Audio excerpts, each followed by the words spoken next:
Mon père, est-ce que je peux faire ceci? Est-ce que j'ai le droit de faire cela? Suis-je en règle? Qu'en pensez-vous? Que de fois, mes amis, on entend ce genre de questions comme si le prêtre était une sorte de gendarme. Eh bien, il faut y répondre, et c'est maintenant pour ce nouveau podcast du Padre Blog. Bonjour à tous, ici l'abbé Pierre Amar, et aujourd'hui, on va parler de ce qui pourrit notre vie et aussi la vie des autres depuis les origines du monde, le péché, le vôtre et le mien. Et surtout, on va répondre à une question: comment savoir si c'est un péché ou pas?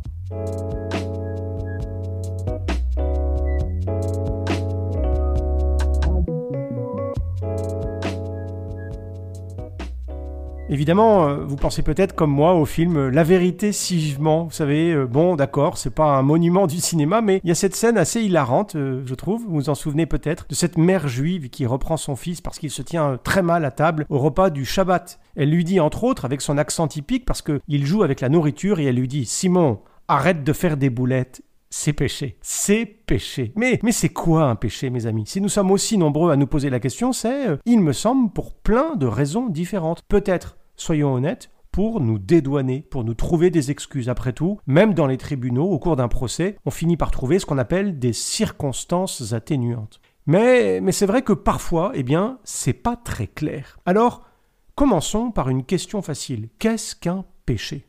Réponse: un péché, c'est un acte volontaire qui casse un ordre entre moi et Dieu, entre moi et les autres, entre moi et moi-même.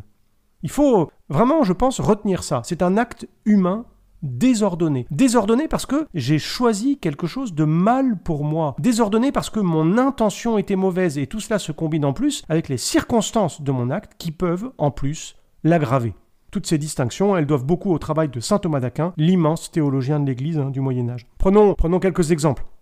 Entre moi et Dieu, ça peut être tous ces rendez-vous que j'ai avec lui et que j'ai sabotés. La messe du dimanche, ou le fait de passer une journée sans penser une seule fois à lui.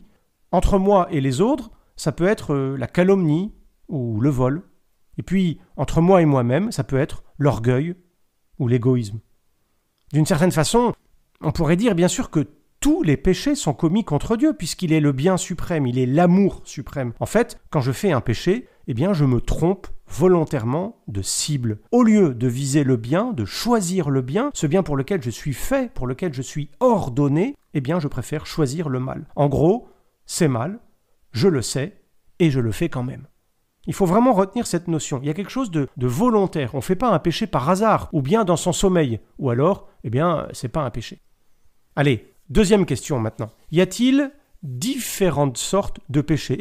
Oui, il y en a 4, et on les connaît tous. Mais si, rappelez-vous, on le dit à la messe, il y a les péchés en pensée, en parole, par action et par omission. L'exemple assez classique de péché en pensée, il est évoqué dans l'Évangile selon saint Matthieu, lorsque Jésus dit ceci, écoutez bien: moi je vous dis, tout homme qui regarde une femme avec convoitise a déjà commis l'adultère avec elle dans son cœur. Ça, c'est pour le péché en pensée. Le péché en parole, c'est facile. Ça peut être par exemple des phrases de haine, ou les injures, ou la calomnie, ou la médisance. Le péché en acte, ça peut être un geste de colère ou un vol. Tout ça, bien sûr, ce sont que des exemples. Et puis, il y a le petit dernier, le péché par omission. Ah, il est beaucoup plus subtil celui-là. D'ailleurs, on n'en fait pas toujours très attention. Parce que souvent, on en reste au refrain dans nos vies de tous les jours. Vous savez, moi j'ai pas tué, j'ai pas volé, et finalement je m'en sors pas mal. Tant mieux pour vous, bien sûr, tant mieux, mais attention, on n'est pas complètement quitte avec le Seigneur. Il reste encore quelque chose, c'est ce fameux péché par omission, c'est-à-dire le bien que j'aurais dû faire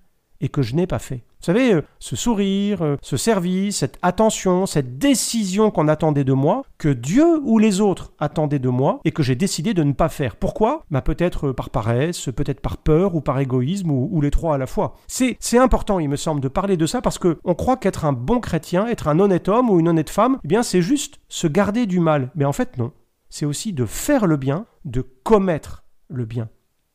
Vous vous souvenez peut-être aussi que les chrétiens parlent également d'une dernière distinction à propos du péché, c'est le péché originel, d'abord celui des origines, celui d'Adam et Ève, celui qui a tout déréglé dans le cœur de l'homme. Et puis il y a aussi ce qu'on appelle les péchés capitaux. On les appelle capitaux, du latin caput, capitis, qui veut dire tête, parce qu'ils sont justement la tête, la source des autres péchés. C'est de eux, finalement, que découlent tous les péchés. Je vous en redonne la liste rapidement, il y en a 7. L'orgueil, l'avarice, la luxure, l'envie, la gourmandise, la colère et puis la paresse. Allez, une troisième question maintenant. Faut-il parler de péché mortel et de péché véniel? Eh bien oui, on en parle, c'est l'Église qui en parle, elle en parle dans le catéchisme de l'Église catholique, vous irez voir au numéro 1456 et 1457. C'est vrai que péché mortel, ça fait un peu peur. C'est même peut-être un peu ambigu si on croit que l'âme peut mourir. Et on le sait bien, nous, notre âme, elle est immortelle. Ce qui peut mourir, c'est pas l'âme, c'est la vie de Dieu en nous, cette relation d'amour que nous voulons avoir avec lui. Tandis que le péché véniel, la faute quotidienne, ça tue pas cette relation d'amour, ça ne fait que la blesser. C'est pour ça d'ailleurs que certains préfèrent parler non pas de péché mortel, mais de péché grave. Moi, je pense quand même que cette doctrine du péché mortel ou grave d'un côté, puis du péché véniel de l'autre, cette doctrine est vraiment précieuse parce qu'elle évite, je crois, la bonne conscience de celui, vous savez, ou celle qui pense que tout n'est jamais grave. Mais aussi, d'un autre côté, la mauvaise conscience, le désespoir de celui ou celle qui justement pense que tout est grave. Alors, c'est quoi grave? La base, la matière grave, comme on dit, ce sont les 10 commandements. Là aussi, je voudrais vous les redire parce que j'ai constaté combien peu de chrétiens les connaissaient. Ça m'embête un peu. Ça m'embête un peu parce que c'est comme si on conduisait, c'est comme si on prenait une voiture sans connaître le code de la route. Alors les 10 commandements, ils sont dans la Bible, au livre de l'Exode, et les voici. Le premier, tu aimeras Dieu par-dessus tout. Le deuxième, tu ne prononceras pas le nom de Dieu en vain. Le troisième, tu sanctifieras le jour du Seigneur. Le quatrième, tu honoreras ton père et ta mère. Le cinquième, tu ne tueras pas.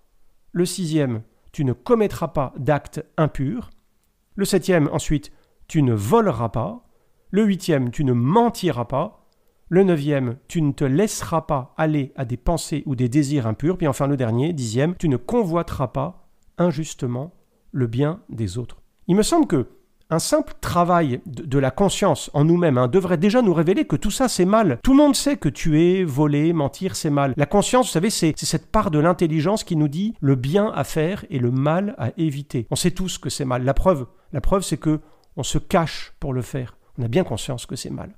Alors, il reste encore, et ça aussi c'est important de le dire, 2 autres éléments pour que ce soit un péché mortel, un péché grave. Il faut que ce soit conscient d'abord, c'est-à-dire que je sais ce que je fais. Et si je ne sais pas, ça ne me dispense pas non plus de me renseigner. Et puis, le dernier élément avec la conscience, c'est qu'il faut que ce soit un acte délibéré, un acte auquel je consens. Par exemple, si j'agis sous la contrainte, évidemment, ma culpabilité est diminuée, voire même annulée. Il y a des contraintes extérieures, comme un pistolet sous la tempe, par exemple. Mais il y a aussi des contraintes intérieures. La dépendance, par exemple, c'est un bon exemple, la dépendance. Je pense à l'alcoolique ou au drogué. Et dans ce cas, ma liberté est de plus en plus faible. Et même si la première fois, j'étais pleinement libre, après, je le suis beaucoup moins. En fait, et c'est vraiment ça qu'il faut retenir, on n'est pas complètement consentant de la réalité de ce qu'on fait, des profondeurs et des conséquences de nos actes. Heureusement, heureusement pour nous. Seul Dieu le sait et il jugera tout cela le jour venu. Allez, une autre question. C'est plus une exclamation d'ailleurs, et je l'entends aussi comme prêtre, comme confesseur et puis comme pécheur. Est-ce qu'on ne fait pas tous des péchés? Si, bien sûr que si, mais bon, chacun ses problèmes. Occupons-nous d'abord de nos propres péchés et pas de ceux des autres. Il y a déjà pas mal de travail comme ça. Il y a des tas de choses dans ma vie qui offensent Dieu. Je m'occupe de mes problèmes, c'est déjà pas mal. On le sait, depuis le péché originel dont on a parlé tout à l'heure, le péché des origines, il y a en nous, il y a quelque chose en moi d'abîmé. Saint Paul le dit très bien dans sa lettre aux Romains. « Malheur à moi, dit-il, je ne fais pas le bien que je voudrais et je commets le mal que je ne voudrais pas. » En fait, face au péché, mes amis, il y a différentes sortes de gens. Il y a d'abord tous ceux qui se résignent, qui baissent les bras mais qui ne se confessent plus. Il y a ensuite tous ceux qui prétendent recevoir le pardon directement, vous savez, en priant le Seigneur. Et en réalité, ça consiste surtout à s'absoudre soi-même ou à s'auto-justifier en se fiant aux pieuses pensées de son cœur. Bien sûr, c'est toujours bon de prendre conscience de l'amour de Dieu, c'est même un bon point de départ, mais en rester là, c'est passer, il me semble, à côté de l'essentiel. Et l'essentiel, c'est quoi? Justement, c'est ma 3e catégorie de gens, ce sont ceux et celles qui se confessent. Ceux qui vont voir un prêtre, c'est-à-dire ceux qui font la rencontre bouleversante de l'aujourd'hui de la miséricorde et du péché. Parce que le péché, c'est toujours un scandale. Vous savez, le péché mignon, Ça n'existe pas. Et se confesser, c'est mettre des mots sur ce qui ne va pas, c'est se libérer des gestes, c'est se libérer des paroles et des pensées qui ont causé ce scandale. Ça suppose d'avoir une grande confiance dans l'action du Seigneur, puis aussi une grande confiance dans sa miséricorde. Attention de ne pas trop rester focalisé sur tel ou tel combat et de ne pas voir le bien qui reste à faire. Vous savez, l'échec, c'est pas de tomber. L'échec, c'est quand on arrête de se relever. Il me semble que le vrai combat des chrétiens, il est là. C'est le combat contre le découragement. Et ce qui touche le cœur de Dieu, c'est pas que nous soyons sans combat ni faute. Il n'est pas venu le Seigneur pour les parfaits, il est venu au contraire pour les pécheurs et pour les malades. Eh bien, ce qui touche le cœur de Dieu, c'est notre persévérance. Saint Augustin, qui s'y connaissait pas trop mal en péché, parce qu'il en a fait plein avant sa conversion, il a dit ceci, écoutez bien, c'est magnifique. « Si le Seigneur ne me trouve pas victorieux, qu'il me trouve au moins combattant. » Vous voyez, tout est dans ce au moins combattant, dans la persévérance dans les combats. Ça suppose beaucoup de patience et d'humilité. On aimerait tous avancer sur tous les sujets, tout de suite. Et pourtant, il y a des combats qu'on ne gagne pas en un jour. Ils peuvent même d'ailleurs durer ces combats toute la vie. Vous savez, les saints, ils se sont confessés jusqu'à la fin de leur jour. Ça veut dire que leurs combats n'étaient pas tous gagnés. Mais ça ne les empêchait pas d'aimer, de servir, de croire et de prier. Vous savez, quand on arrivera à la fin de notre vie, on arrivera devant Dieu, un peu comme des vieux soldats, après une rude bataille, on sera blessé de partout, un peu cabossé. Eh bien, c'est pas grave. L'essentiel, c'est qu'on pourra dire ensemble au Seigneur, voilà, je me suis bien battu. J'ai pris des coups, c'est vrai, mais je n'ai pas déserté. Je suis resté fidèle, Seigneur. Et Dieu nous dira, j'en suis certain, viens, entre, je t'attendais. Allez, une dernière question, si vous voulez bien. Est-ce que tout est pardonnable ? Oui, mes amis, oui, bien sûr que oui. Sainte Thérèse de Lisieux l'a très bien dit. On en a fait un cantique, d'ailleurs, que vous connaissez certainement. Moi, si j'avais commis tous les crimes possibles, c'est Sainte Thérèse qui parle, je garderais toujours la même confiance, car je sais bien que cette multitude d'offenses n'est qu'une goutte d'eau dans un brasier ardent. Il y a un seul cas, c'est vrai, dans les évangiles, de péché impardonnable. Jésus en parle lui-même. C'est le péché, dit-il, contre l'esprit.